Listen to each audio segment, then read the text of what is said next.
చల్లని సముద్రతీరంలో సీల్బాబు తన స్నేహితులతో ఆటలు ఆడుతూ ఆనందంగా జీవించేవాడు. ఒకరోజు పెద్ద తుఫాను వచ్చింది. అలలు ఎగిసిపడి అందరినీ భయపెట్టాయి. చిన్న సీల్బాబు తల్లి నుండి దూరమయ్యాడు. అతను ధైర్యంగా ఈదుతూ సముద్రపు శబ్దం విని దారిని గుర్తించాడు. మార్గంలో ఒక చిన్న చేపకు వలలో ఇరుక్కుంది. సీల్బాబు తన బలమైన పళ్ళు ఉపయోగించి వల తెంచి ఆ చేపను రక్షించాడు. ఆ చేప సీల్బాబుకు మార్గం చూపింది.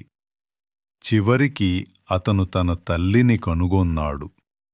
తల్లి ఆనందంతో తన బిడ్డను కౌగిలించుకుంది.